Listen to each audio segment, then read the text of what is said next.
like I said, we go. There's no, we got lots of editing facilities and an editor on hand as well. Awesome. Brilliant. Excellent. Well, thank you. And welcome to Mandisa Buthelezi, who is joining me today on our Welcome to My House podcast. A brief introduction to Mandisa, who is the legal counsel for client agreements and legal services for the AEM region at Hatch. I'm very keen to get to know Hatch a little bit better, as well as yourself. So first of all, welcome, Mandisa. Thanks for joining me. Thank you, Rob, for inviting me. I'm quite excited about this, actually. Excellent.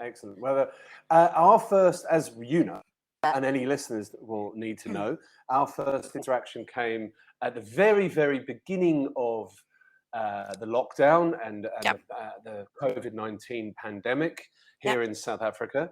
Oh, I should just point out as well that you're in Johannesburg and I'm here in Cape Town. I am. In fact,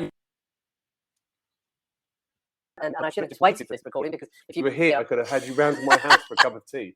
But if I knew that you're in the Cape, we could have done this on Friday. But anyway, next time, it's fine. For sure, next time.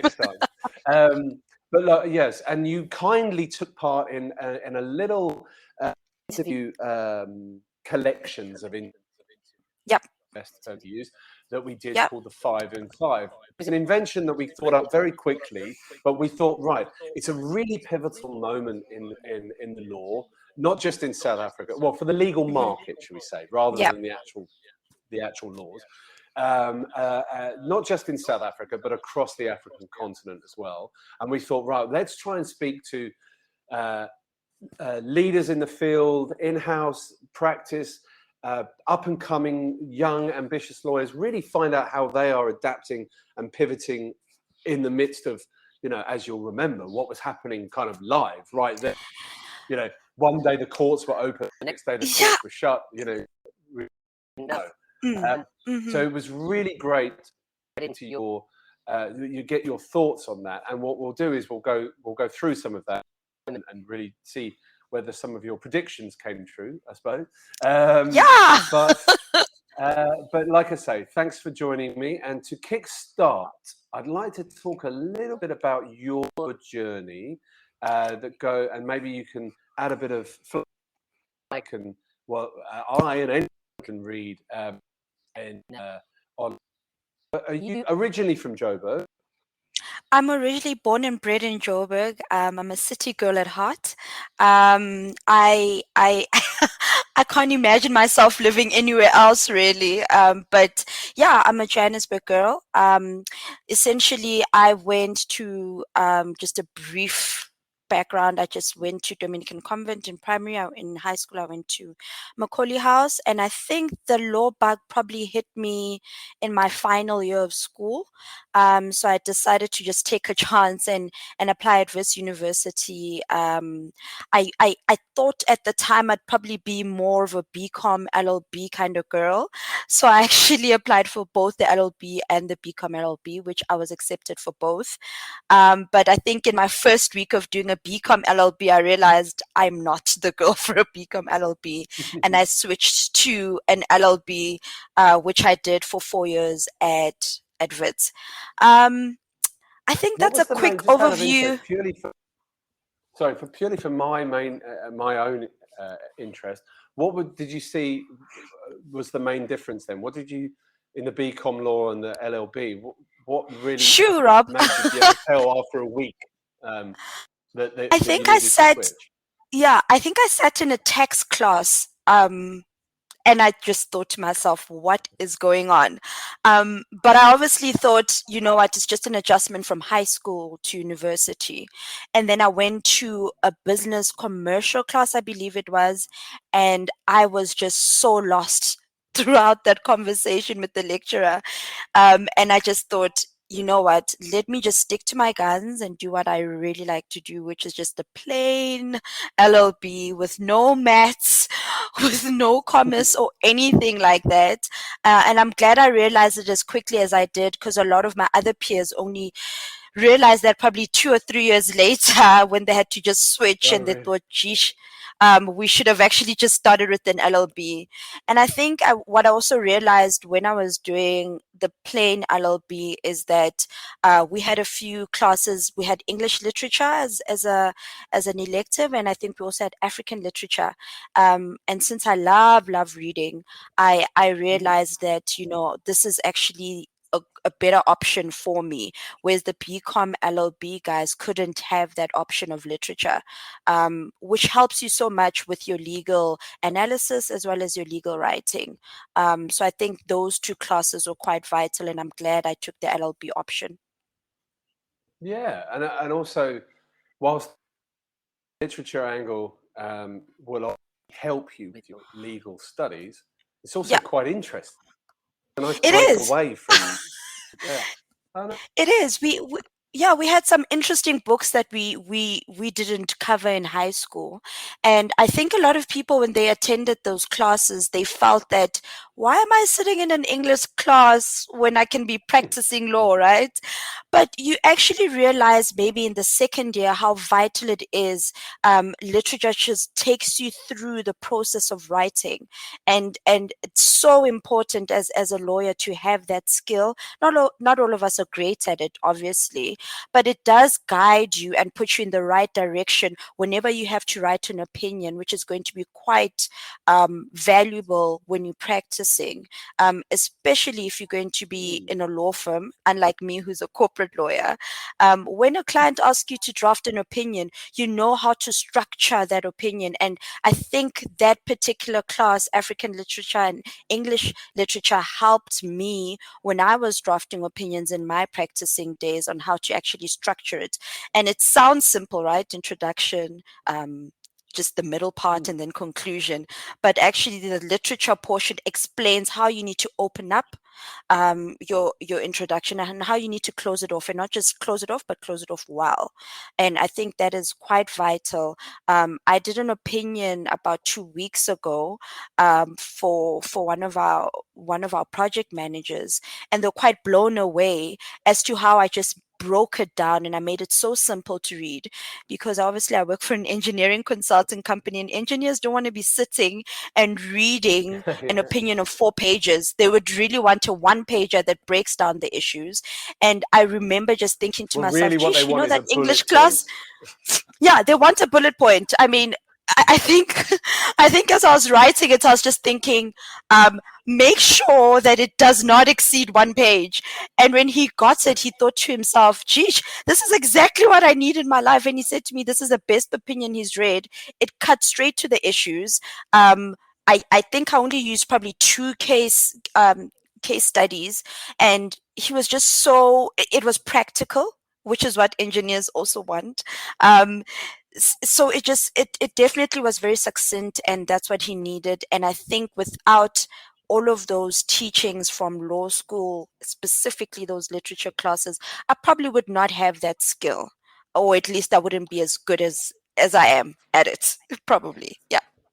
Well, that's really good and really interesting as well, because from a number of reasons. Firstly, because I've done a lot of podcasts where actually and the teachings within school get a bit of a bashing from some of our guests in terms of what they don't teach. Yeah. And it's nice to hear someone talk about what they do teach, and that it's stuck. That skill you learned has stuck with you until this day. So, and also from a secondary perspective, is that at GRM we do a lot of talks with the universities here in South Africa. Well, once a year we go to all the law schools and we Yep. do a bit of a career talk. Now, obviously, since COVID, online, but normally Yep. in normal times we would actually go to the law school and sit in a lecture theatre. And Mm. you'll remember from back when you were a law student, we're normally faced by these faces and these eyes wide open of like, please tell me what to do. What am Yeah. I doing? Can I switch Yeah. courses? How do I Yeah. get articles? What's going on? You know, and so anybody who's going to be listening to this podcast as a student, the fact that you made that switch and that you didn't look back, that may end up helping someone. So thanks for highlighting that. What I was going to Yes, please tell me more about your story. So when you left Wits, you went to, I'm guessing you started your articles.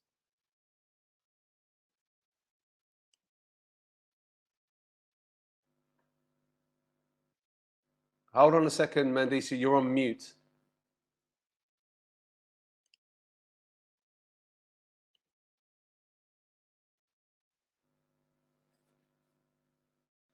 Can you? Yeah, no, I'm still getting you muted. It's still got a cross through it. I don't know why you suddenly went mute. It says mic off. I still can't understand whether it would be if you took your headphone out or.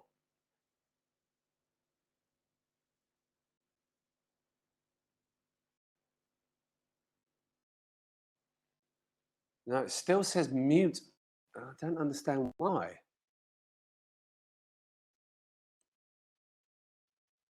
Hmm. Um,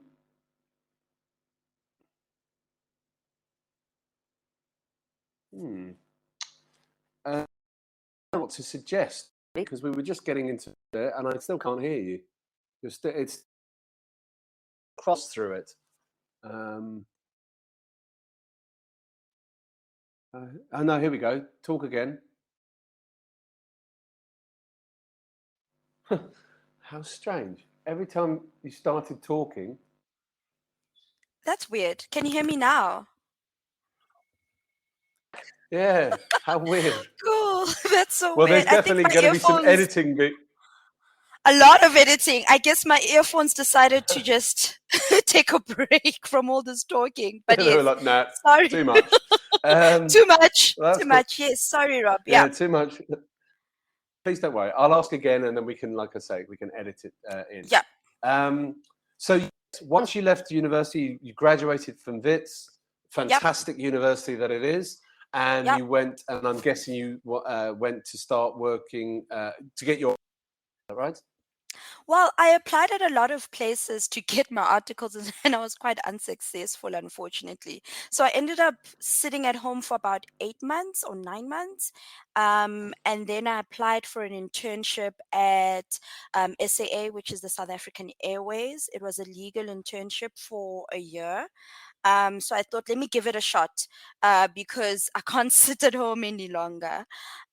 So I gave that a shot. I did it from September to December. And then one day I just decided, let me just try again to apply for articles for January of the following year. And lo and behold, probably 3 weeks later, I secured articles and I had to resign from SAA after 3 months. My bosses, Wow. they were not very happy with me, obviously. But I thought it's just something I needed to do as much as, you know, a lot of people complete their internships. I thought I can't miss out on the opportunity of securing articles. I might not get them again. Rob, as you know, that our industry is quite saturated at the moment, and at least it was back when I was still looking for articles. So I just thought I needed to definitely leave SA and explore this opportunity of articles. So I started articles at a small law firm in Parktown in Johannesburg, and it was for 2 years because articles in South Africa for 2 years. And yeah, I did other switches along my career. Yeah, As I you'll noticed you did a year there and then firm. Is that right? Yeah, I did. So a year after that, I just felt like I was just doing the same thing over and over again. Um, I must tell you, Rob, that I'm the type of person that realizes that something might not work out for me, and I need to probably make a change now. Because a lot of people ask me, "Why did you change articles? Why didn't you just continue with that law firm?" I just felt like I was stuck in a particular um, area of the law. and I felt I wanted to be a multifaceted lawyer or an attorney. And if I did not leave that small law firm, I would not become that, or at least I wouldn't become that as soon as I wanted to become that. So I ceded my articles to another law firm in Bryanston. And geesh, I think I had the best time there ever. I definitely found that more suitable to my personality. I was doing family law one day, the next I was suing someone for rent. Every day was just a different experience. Whereas with my previous law firm, I was constantly in family law, which is great, but is not exactly who I wanted to be. Whereas with this new law firm, I was exploring family law. We had some criminal law. It was a whole bunch of areas that I'd never tapped into. And I think that molded me to become the attorney that I am today. And I'm glad I made that switch. It's interesting, as again, some of our audience and some of the people that we work with over the course of the year are on the student side. And one of the things I have been asked a number of times is, what is the opinion of employers Yep. switching between your candidate attorneyship to different firms, and then also how that is that perceived? And I Yep. often say, look, it's whilst yes, you are there to learn and you're there to dig deep and you're in a traineeship effectively, if you're not getting on with the work that you're being given, or if you're not Yep. getting on with your principal, and there's a Yep. reason for it, or you're being shoved in a corner room and just get on with it, like that, Yep. these are the formative years of your career. So Yep. you should be brave enough. You know, enough's enough. I'm going to move on. I want a Yeah. better experience, and it sounds like you did that. I did exactly that. It wasn't an easy decision, obviously, because I just thought it would definitely be perceived negatively when I eventually complete my articles and start looking for corporate law, because that's what I always knew I wanted to do. So even to explain that in job interviews is always such a tricky thing, right? Because a lot of people see that as you just giving up on something. You're the type of person that's not loyal to a particular firm, but that's not the case. I think that how I normally explain it is when I feel that I have definitely reached the ceiling in a particular area, I definitely want to explore greener pastures. Oh, but sometimes I also want to travel, the ungraveled road. And I think I was so glad when I made that decision. Because I think that had I actually stayed there, I might not be a corporate lawyer today. I might be a family law practitioner, which there's absolutely nothing wrong with it, but it definitely isn't the type of lawyer that I wanted to become. And a lot of candidate attorneys tend to just probably just are scared to make that kind of change. They're just comfortable with just let me just complete these 2 years and I'll figure it out after. Whereas with me, I kind of saw that if I stayed in this for 2 years, I would not become who I want to become. And I think that it's such a difficult decision. I'm not saying it's great for everyone. Some people see their articles and it doesn't work out.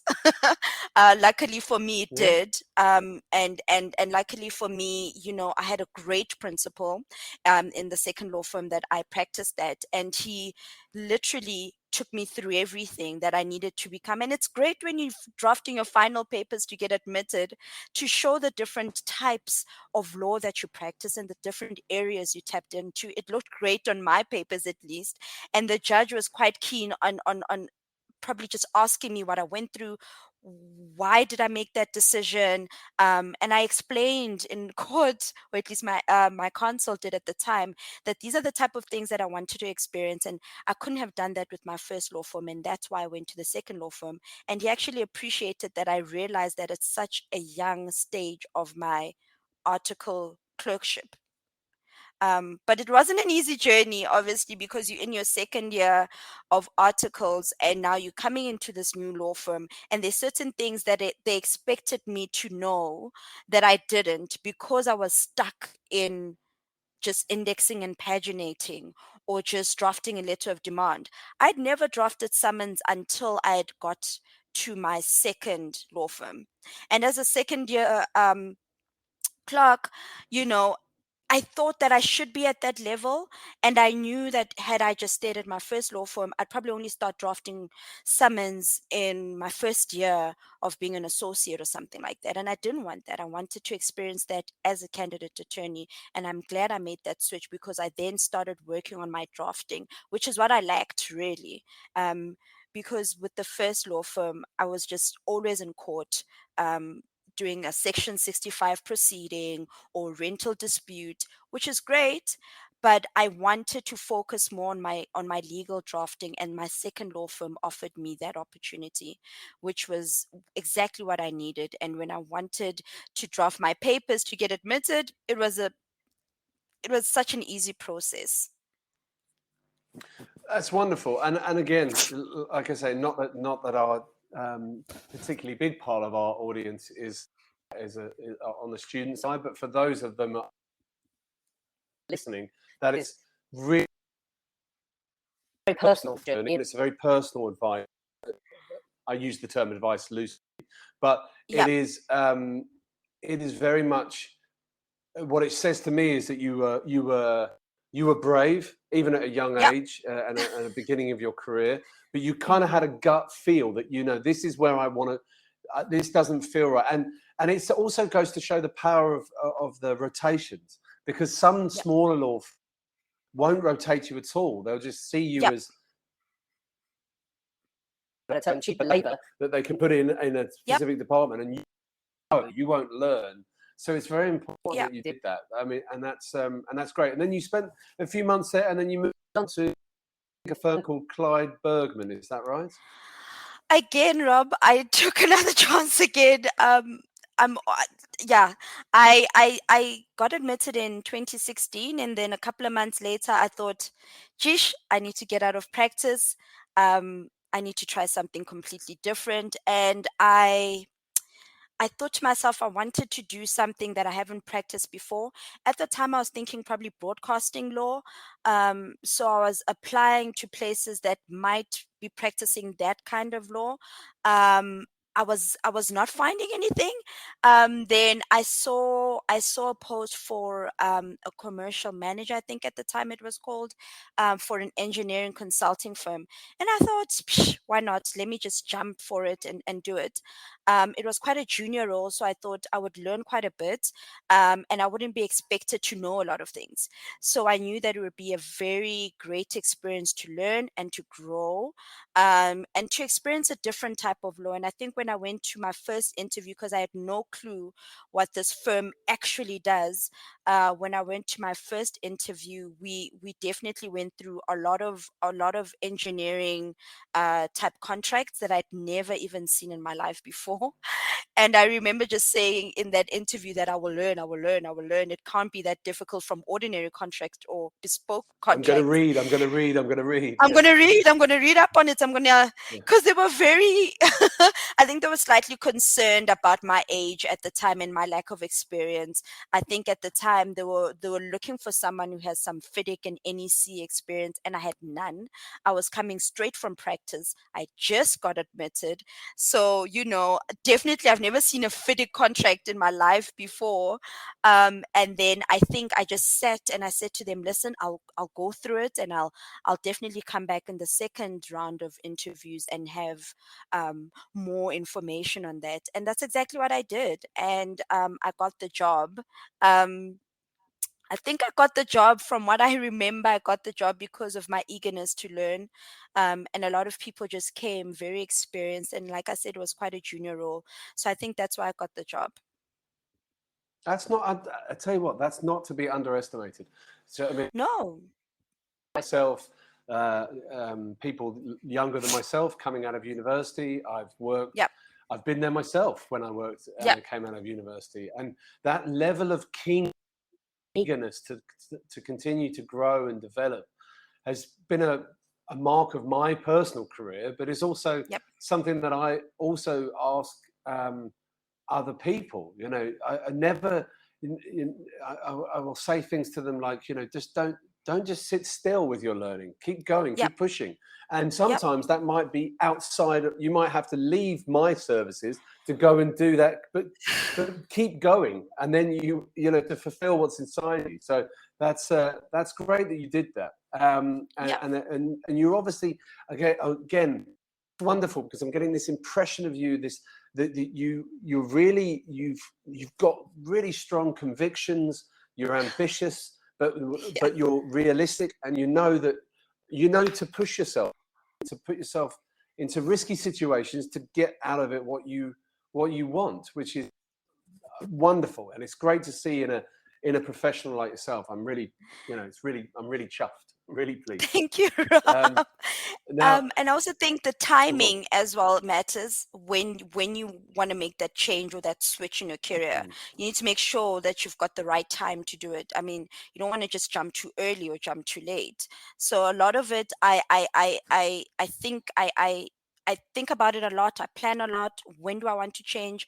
I also, I look at what I've learned. Have I learned enough? Have I reached my ceiling? Should I jump to something more challenging? And you need to just make sure that your timing is right as well.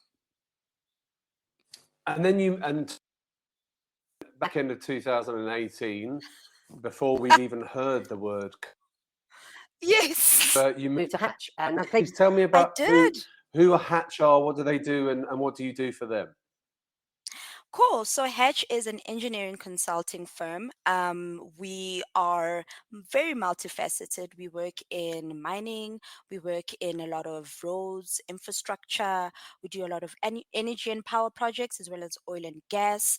So we are a multifaceted engineering company, and I happen to be the legal counsel for the Africa and Europe and Middle East region. I'm based in Johannesburg, obviously, but Hatch has over probably 600 um, employees in South Africa, but globally we have over 9,000 employees, I believe. We have quite a lot of offices, about 150 offices, I think, in different countries. In South Africa alone, we have about 6 offices. So we're quite a big engineering consulting firm, and obviously I'm a bit biased, but I think one of the best. And I work a lot with our infrastructure and our mining and metals business units. I'll dabble in a bit of oil and gas from time to time, but my main focus is probably infrastructure, mining and metals, and just your ordinary claims and litigation stuff. I do a lot of litigation and a lot of claims in our legal department. Quite a small legal department, funny enough. There's about 2 legal counsels, which is myself and the lady that I work for. But now we are shifting gears a bit because we have 2 departments where it's commercial and legal. We do similar things, but there's obviously some differences here and there. So right now we're actually getting into a shift where we are trying to see where we can collaborate and work together on contracts and claims and litigation. And that's essentially what I do from a day to day.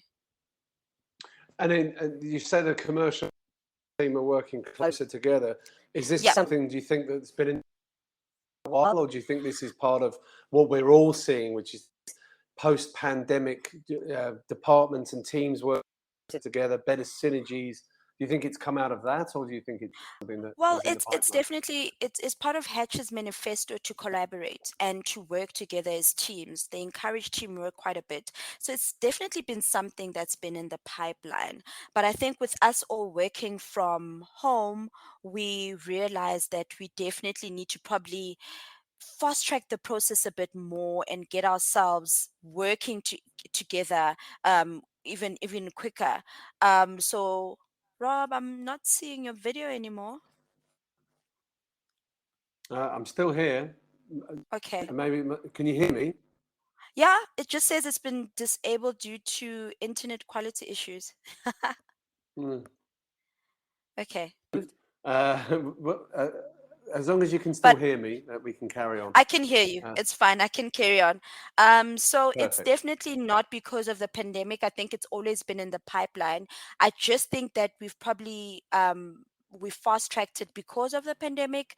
There's probably a much bigger need for us to collaborate since we're all working from home and not from the office. Yeah, it's a good point that you make there, because what we found here at GRM is that the need and the sort of, we've actioned it, where departments and teams are all working much more collaboratively, much more in relation to one another. And we've got I was actually going through earlier, with every duty that you go around the whole life cycle of a project, there's like a double arrow. I know you can't see me at the moment, but I'm drawing. No, now I can. Okay, Now I good. can. Yeah. And so it's not pointing just one way. It's not like someone has to give me, it disappears. Everyone has responsibilities to one another. So if this is something that's come from working from home, and if we come out of post-pandemic and everybody much more collaboratively, I, for one, will be a very happy man. And I think, it sounds the same as your departments as well. Yeah. And I think that, the project teams ultimately are the ones that benefit when they see the legal and commercial teams working together, as well as the finance teams working together closely with the legal teams. The project teams, at the end of the day, eventually benefit more when we are all collaborating to assist them in making sure that the project is successful. Whereas when we're all working in isolation, we don't know who's doing what, who's focusing on what. And the project actually suffers, I think, in that case, because now the project manager is chasing after individuals, not sure who's doing what when. Whereas we're all collaborating, we're all on one page. We have a particular spreadsheet. I'm not saying this works for each and every company, but specifically ours, we have spreadsheets where we're all just putting in something of what we're doing for that week. We have input there for the project manager, so they can see, okay, Mandisa is working on the contract this week. Next week, someone is dealing with the invoicing. It works. It helps the project team, and it certainly helps the client. That's wonderful. Good to hear, because again, and it really is in relation to what I wanted to catch up with you on this podcast, which your thoughts at the beginning of the pandemic, which you kindly put into the 5 and 5, and then and now what we're seeing. But this all ties in quite nicely, because what you're saying, and I've seen it up myself, is that, again, just sorry to repeat myself, but is that better collaboration? It's almost communication.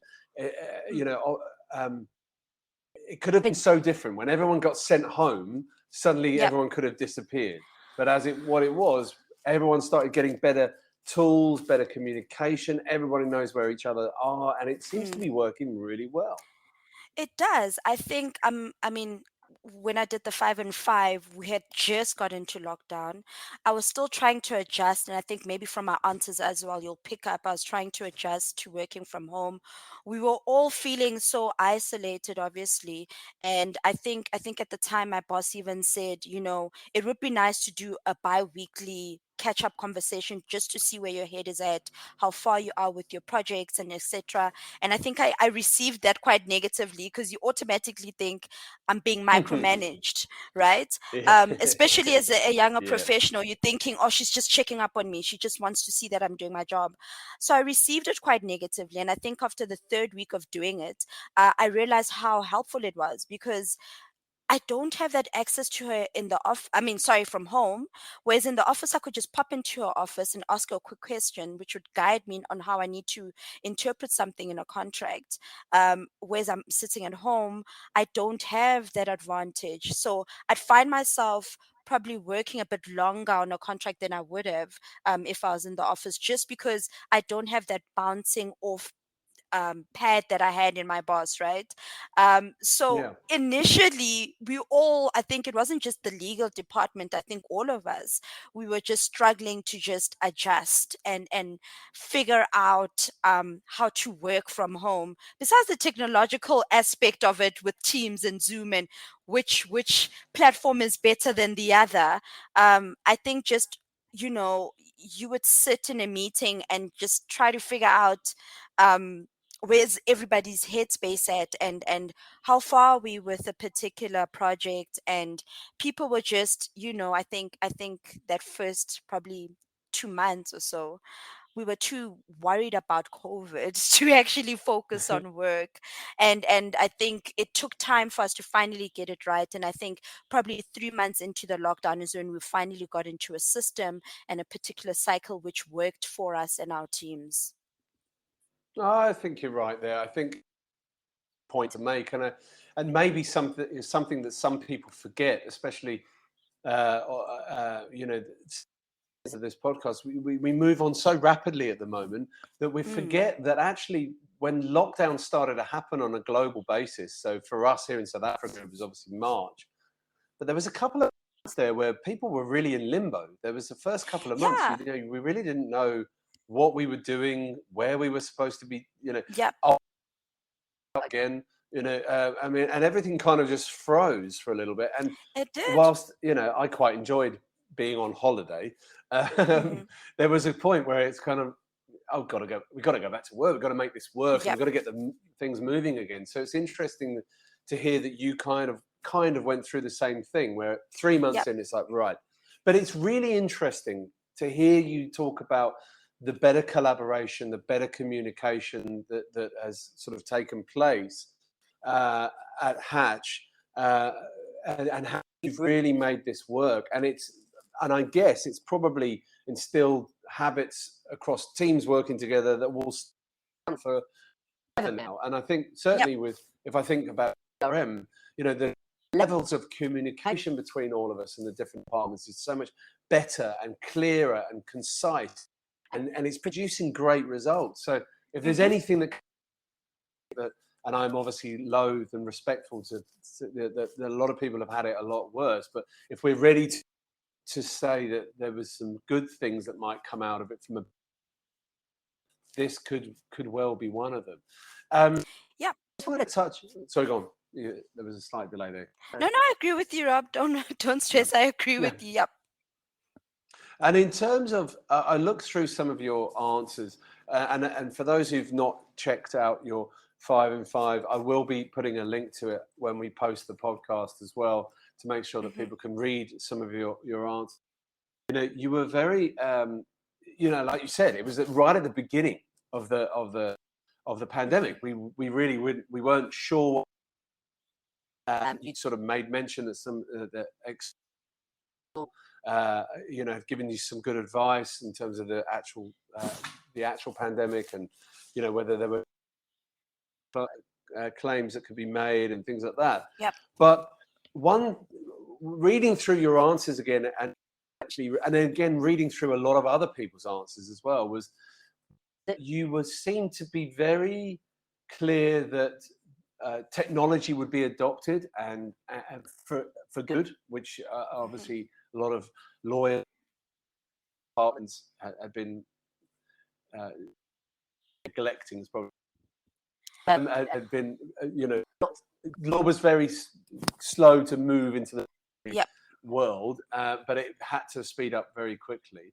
And have you? I mean, again, part of this improvement in collaboration, teamwork. Have you seen that from some of your external suppliers, and willingness to really jump into a Teams call and a Zoom call and get things moving, and electronic signatures, that kind of thing? Exactly. I think, Rob, like I said, and I probably might have mentioned this in my 5 in 5, is that my main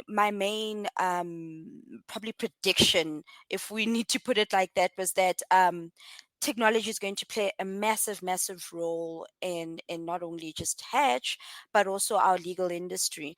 And I think that the first bits we had to tackle was the electronic signature, right? And a lot of people had to adjust to that, because normally they just pop by my desk, quickly sign a contract, we file it away. Now they had to actually get into DocuSign, and I mean, there's other platforms as well you can use to use your electronic signature. And I remember even doing an opinion for one of our HR advisors, just talking about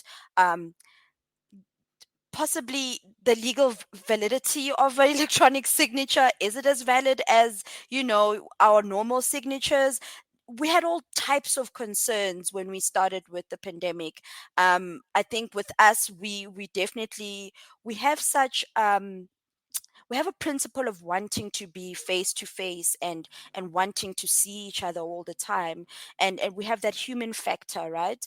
And now Mm. when we had to work from home, it was like teams, and a lot of people, I think, initially when we started, were always on Teams calls. They needed that human interaction, and I think at the time I was just like, I don't want to interact. I want to jump into this pandemic. I want to be locked down. Like you said earlier, we were not even sure if we could just walk outside at some point. And I think I definitely got into that mentality.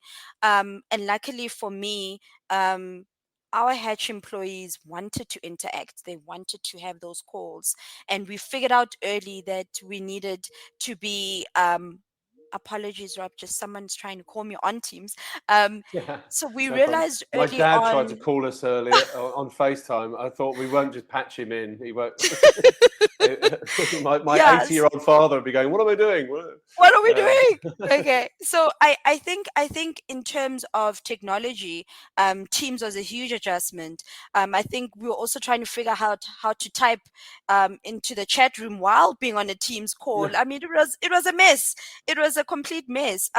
People were figuring out videos and am I on screen? Can you guys see me? I think the biggest question was, sorry guys, I was on mute.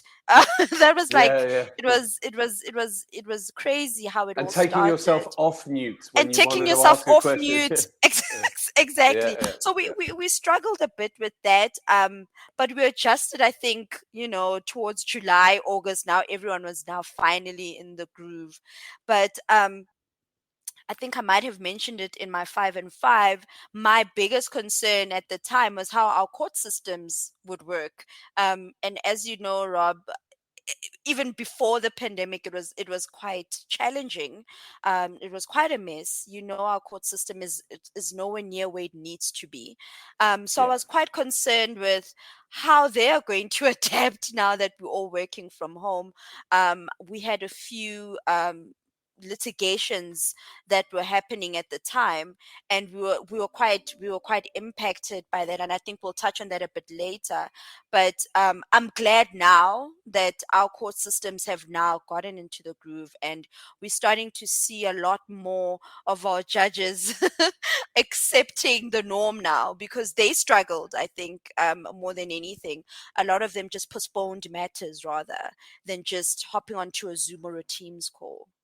I think we can jump onto this now because it brings me quite nicely, actually, to ask you some questions about the future for the legal market specifically in South Africa, and Yep. maybe even the wider continent. But you allude there, definitely there's big backlogs at the courts, and every lawyer that I spoke to had real complaints of Yep. things just freezing up, and until obviously until the court system was ready to really hear the cases again, and things were being hugely delayed, and it was deeply frustrating. But I think my impression was that the South African legal system didn't handle it any worse than anyone else, but maybe not any better than anyone else either. Yep. And so that's okay. But Hmm. I know from our clients in Kenya that things went well. They immediately jumped onto virtual courts, which was a good thing, and then other African nations as well. But then some really just froze up and are still frozen now. So South Mm. Africa kind of sits in the middle. But that sort of the response, I think, and this is a conversation we have. I'll have to call you back another time to discuss, but Mm. because it's quite deep. But I get asked a lot, and I get approached a lot by potential foreign investors. Yep. People looking to come to South Africa to invest in their business, whatever that business may be, Mm. but they know that my position. They know that I'm a foreigner who has invested in South Africa and has moved here, and a lot of it they ask around the court system and how it handled the COVID outbreak, and what are the problems? And my answer is typically it was kind of middle of the road. It would have Mm-hmm. learned The system would have learned a lot. Should we go through something similar? But Mm-hmm. it has its problems like everywhere else. But it is, and then when we get, and I would be interested to get your view on this. One of the things that makes me very hopeful for the future of South Africa, and not just that, but the actual future of the legal market and the Mm-hmm. legal business market, which we know globally is almost $1 trillion worth of business, Yeah. is that the rule of law is taken. It is the rule of law. South Africa, as a market and as a country, is that the law is the law, and people take it seriously. And if you've Yeah. done something wrong, there might be a delay, but you're going to have to face you're going to have to face the courts. Yeah. And that's one of the things I talk to foreign investment a lot about. And do you see that yourself? You nodded your head there, which is good. I'm on the right path. But do you think, rather than just saying what do you think for the legal market in South Africa going forward, but that's obviously a big part of it, right? The fact that they can trust the court system. Mm. It is, Rob. I think probably when I was practicing, it wasn't as great as it is now. So there's been huge improvements in our court system and our courts and our court officials, right? We are getting, or at least we're hiring much better court officials. I think the pandemic definitely, it was probably not an easy adjustment in the beginning for our court systems, and certainly for our external law firms as well. I think they were all in a bit of a tiz when it first started. They thought they would lose clients. I mean, I remember a lot of our external firms just, double checking with us that, business is still going to continue, right? So we definitely saw a lot of shift in our court systems, and I think now how it's running, and I do believe that the pandemic will eventually stop or end. But I do think that this was a great way to just test the waters and see how technology can affect and definitely improve our court systems. I think at the time when I was doing the 5 and 5, I was just thinking, gee whiz, are they even going to figure out um how to even click on a Zoom button or a Teams button, and I think they've done pretty well. I think we are seeing, I mean, here and there, Rob, I must admit that I do think there's still improvement that's needed. I certainly think that, I mean, I think a few weeks ago we had an urgent application in a court, and the judge in that particular matter wanted to actually have a physical court hearing and did not want a virtual hearing. And we were all bewildered. We're like, how is that possible? We're in 2021. How are you not understanding that this can be done virtually? But I think the judge felt that the type of matter we had at the time, and probably even the confidentiality part of it, she felt it needed to be heard in court and not virtually. So we are still finding judges somehow finding ways to actually have a physical court hearing. They'll find all sorts of reasons why they they need to do this. I don't see it, but I understand that it's an adjustment for them, and it will take time for them to finally get into the habit of virtual hearings. I don't anticipate it will last forever, but I do think that it's a much swifter process. And I think, Rob, you might have the same from other lawyers. It's quick. We're in and out, we discuss the vital issues, and the call is done. Whereas if we're in court, we'd have a tea break, we'd have a lunch break, and we end up being in court the whole day. And unfortunately, for businesses such as ours, time is money.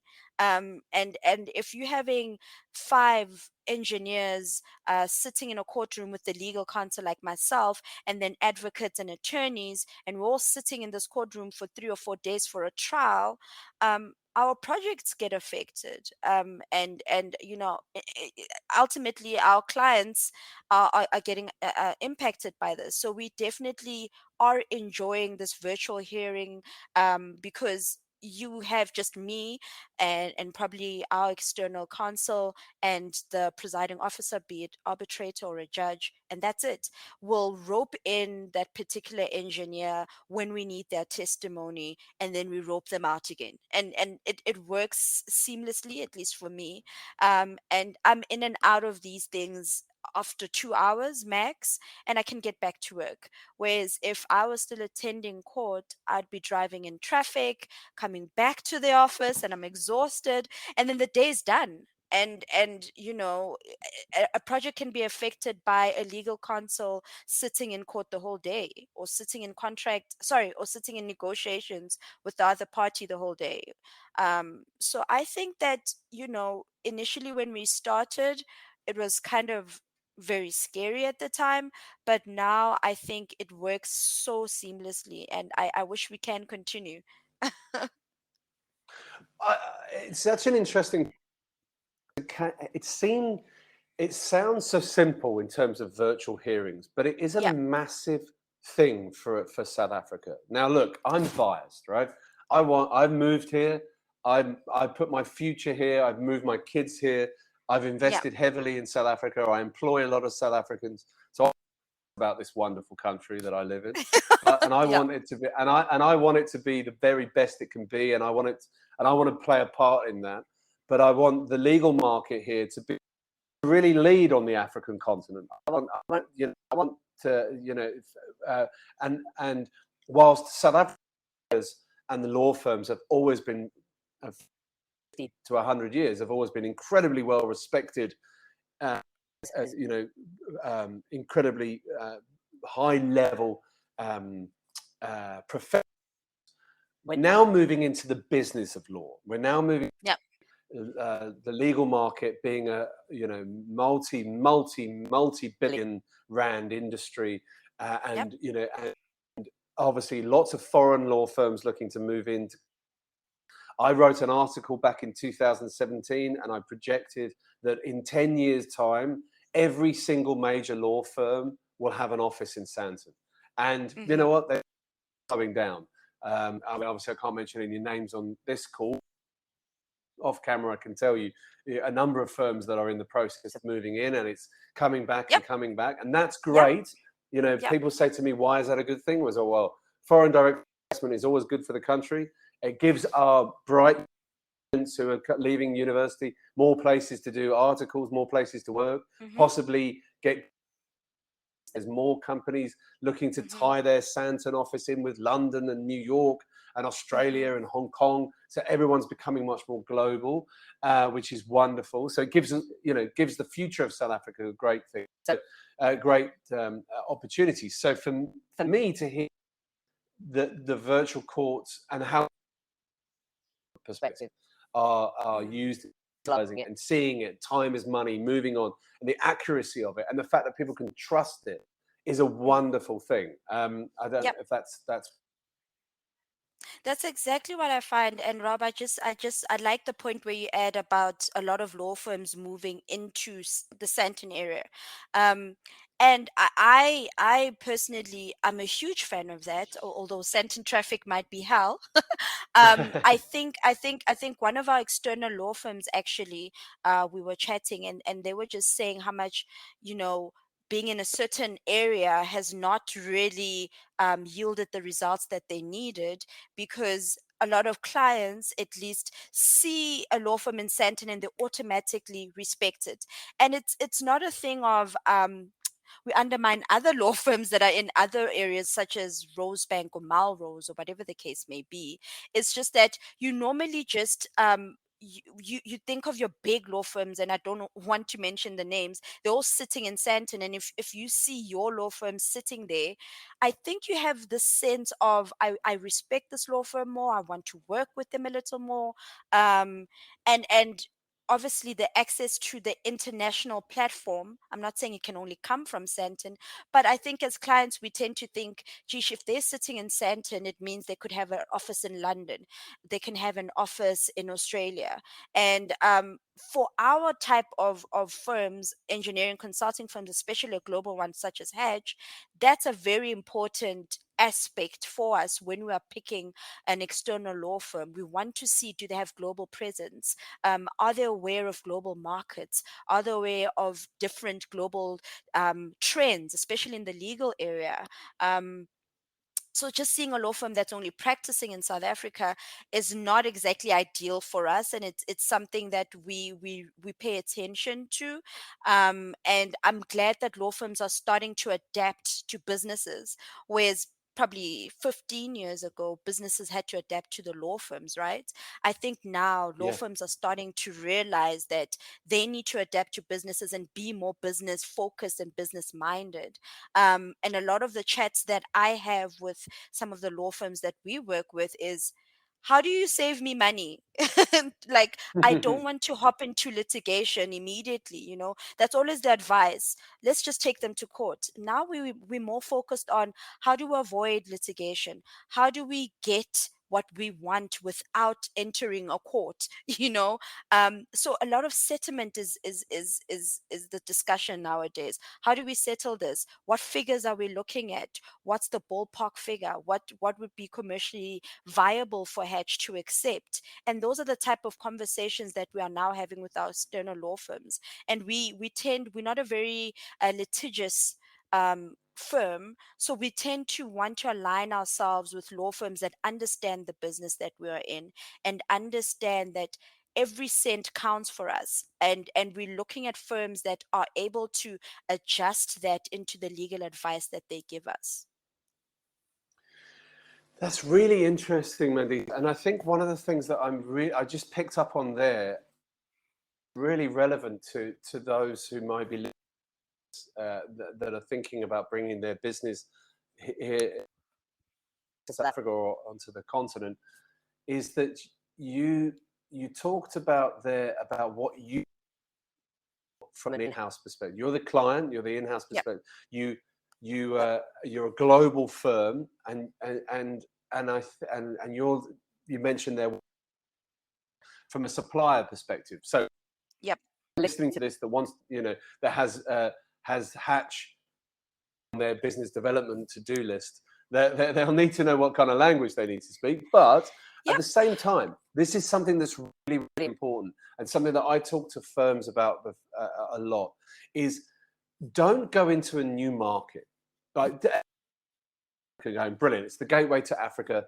I need to be in Africa because that's where, that's the last continent that's going to make a lot of money, and that's what people outside are thinking. And a lot of the times the conversations I have, they think they're immediately success because they have been a success elsewhere, and they're like, well, we'll come in, we need to be in South Africa because that's where we can have growth. And it's a lot of we, when they're actually not thinking about what is South Africa need. Now you and you're the lady you work for, you would be potential client of new firm looking to enter the market. And it's important that they come in and look at, what does the market need from me? What is again, I've been lucky enough in my career to live all over the world, and I've obviously had to take my business into new markets, but I've also seen other law firms and other clients come into new markets. And 9 times out of 10, the mistake is always that they don't really pay attention to what the local market needs. Mm-hmm. I do this, I'm amazing, so that we'll get clients. And it doesn't always work like that. And I think it's a really important thing that you brought up there in what you were saying. And I think it's important for any listener to really think about, if they have an African strategy, and if South Africa is part of that, and ultimately if working with major corporations like Hatch, so potentially part of that, then they need to be thinking about, what does Hatch need? What does South Africa need? And and how can I be a part of that? And that tends to be the advice I give, anyone, and even more so than when GRM, when we're looking to enter new markets, not just mainly have a base there, but maybe to. It's the question is always, do they need us? How do they want us to work? How do you work in South Africa or Kenya, wherever it may be? And an angle, and I think that's kind of a lot of the future of the legal market here in SA for sure. Yep. And yeah, you touched on Santon there, because I certainly believe, whilst I think we again at GRM, we do a lot of good work with because I think we're very good at what we do and we work very, very hard. I would suggest, I think we probably had to work a bit harder because we're not in Santon, Yep. because And we're and not and there. correct. And Rob, not to say that clients such as myself are specifically looking for Santon law firms. Definitely No, that's not the case. But I do think that there's an added advantage if you are in that area and even the surrounding areas such as your Melrose and your Rosebank. You are just so much more accessible to the likes of myself, working at Hatch and other engineering firms. We don't want to be traveling an hour to get to you. We want at least 15 minutes, 20 minutes drive. We're in and out of your offices and we're back at work. So there's an advantage in working in Santon. However, I'm not saying that all the law firms need to move there, but I'm just saying it's an added advantage. And just to go back to the point that you were making in terms of um, investors coming into South Africa, and you're quite correct, and you've hit it on the nail that they need to start adjusting their mentalities and looking at what can they offer us instead of what can we do for them. And I think that for me, when I'm looking for a law firm, I love a firm that sticks to what they know and they're good at what they know, but also a firm that is focused on um, definitely focusing on my needs as a client and ensuring that they package whatever they give me for my particular needs and not giving me a generic thing that they'd give to an engineering firm and a technology firm, for instance. I want something that's specifically catered to Hatch. And a lot of these firms, what they do now, and I'm not sure if it's because of the pandemic, is that they go through our website.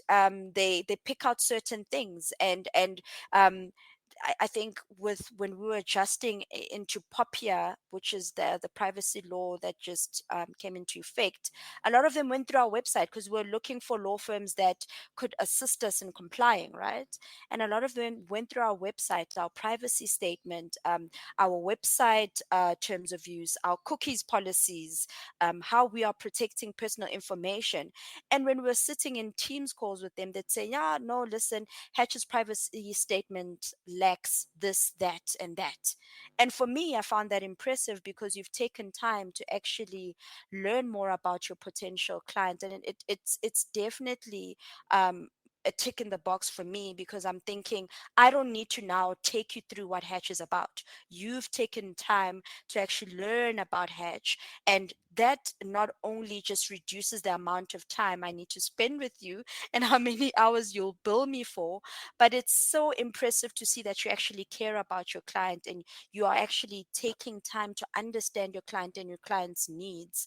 And it's not just about billing 2 hours.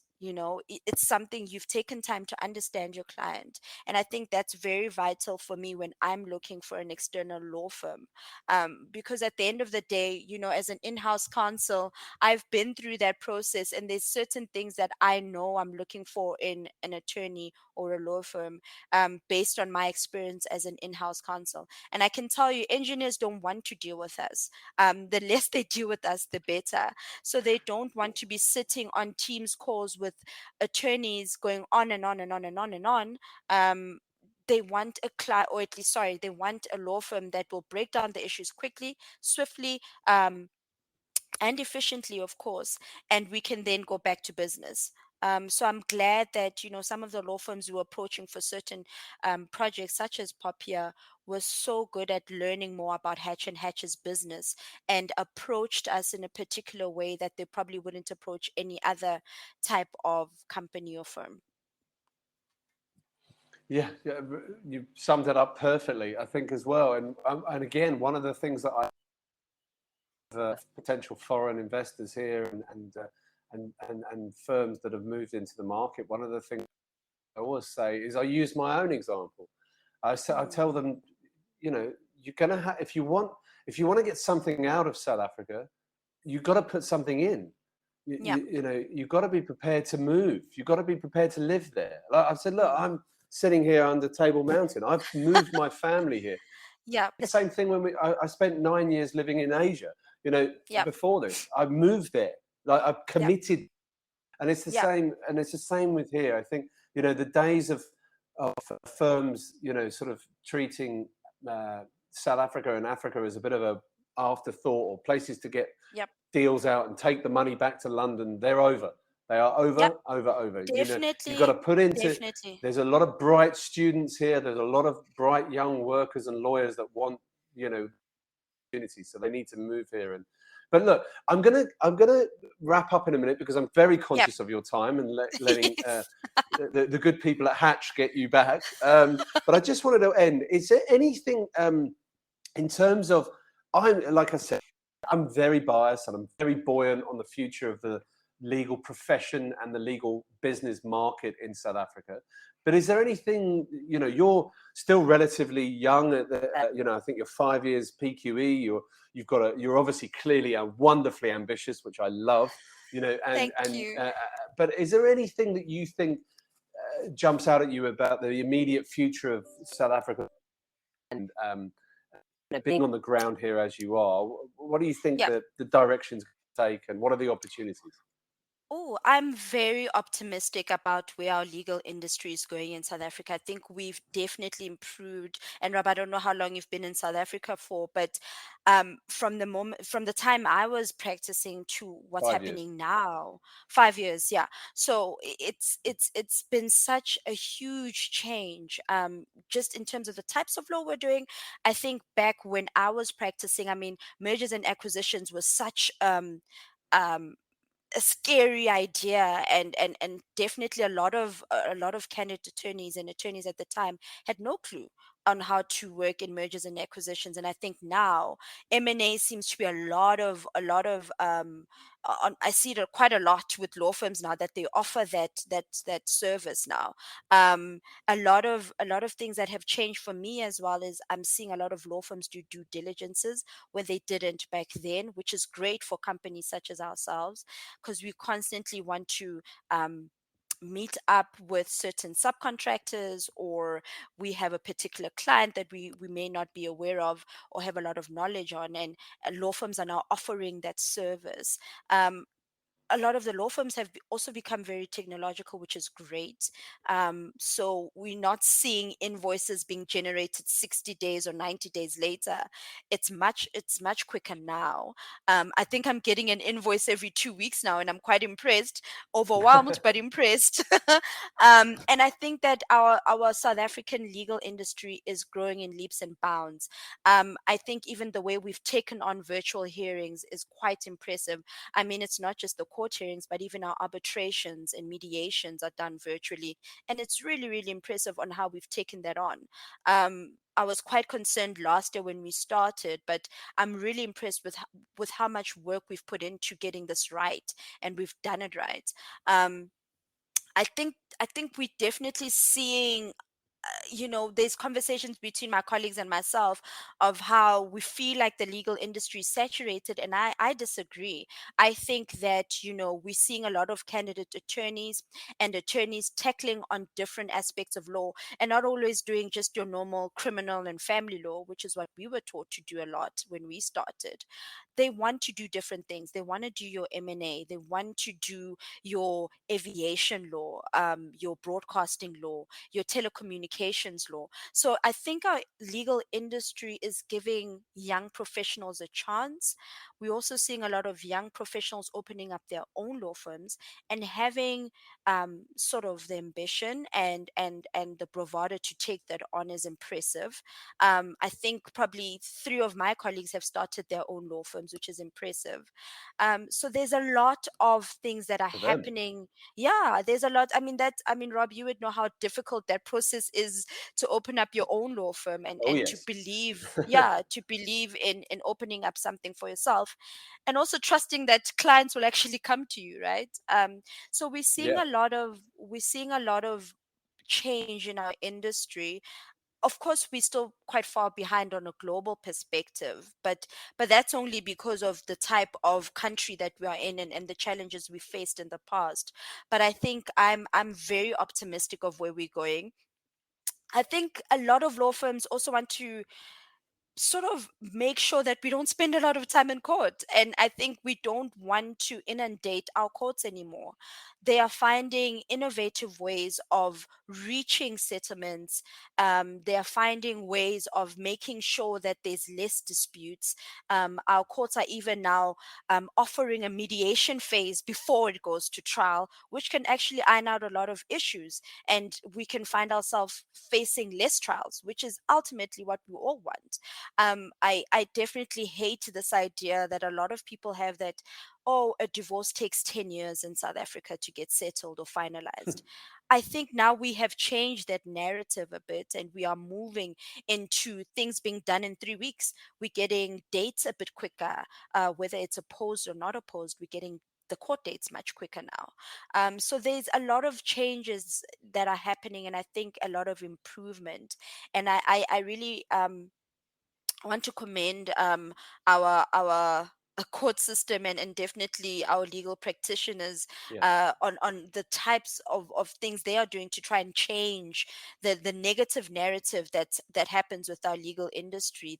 Their opinions are even getting better. I mean, you no longer had to seek out a second opinion from a bank or an accountant when a lawyer is dealing with a financial type of topic.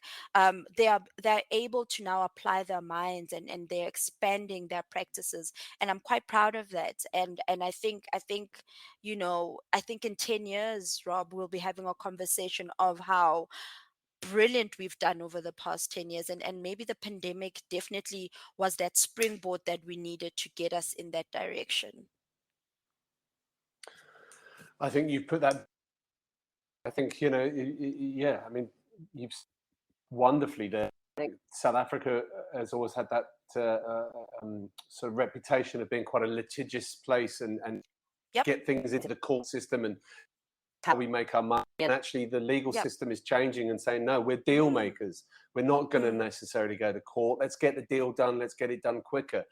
That Yep. change and shift in mindset is wonderful, not only for the Yep. practitioners and for clients like yourself, but also for the industry as a whole. It can only grow and can only be more exciting and attractive to other foreign entries and foreign law firms that want to come in here and go, look, they're skilled, they're excellent at their job, it's a deal-making country. That will really drive the economy here, so we can get through some of the other issues that we face on a social and economic perspective, which we're, as I keep trying to remind people, we're not the only ones down here in South Africa. Every country has its problems, and but I must say, Mandisa, and I'm not just saying this, I really, really, really mean it. With people like you in the legal market, it forward for the future, we only have a very bright future ahead of us. I really believe Thank that. you, Rob. It's on. Thank you. So great to spend some time talking to you and get your insights as someone who's, we've used the example of 10 years time. In 10 years time, you're going to be running the show, and I'm really, really I hope so. to see your journey. So we'll Mandisa, be having a chat of how. Go on. Yeah, we'll be having a chat of how. Rob, remember we did that podcast 10 years ago? Yeah. Look at where I am now. I hope so. Yeah, I'm quite excited about my future, and I think I work for a firm that definitely provides opportunities for young professionals as myself. They've entrusted me with quite a lot of things, and I'm so happy that I made the change, and I'm here at Hatch, and I hope that I can definitely just grow and improve. And I'm excited about our South African legal industry. I'm excited about the law. I think you can tell. And yeah, I'm so glad you gave me this opportunity to just share my insights and my thoughts. Well, thank you, Mandisa. You've given a nice shout out to Hatch as well. Yep. So I'm gonna say thank you very much. I'm gonna stop the recording, but thank you very much for your time, Mandisa, and hopefully we speak very soon. Thank you, Rob. I appreciate you. Thank you. Cheers.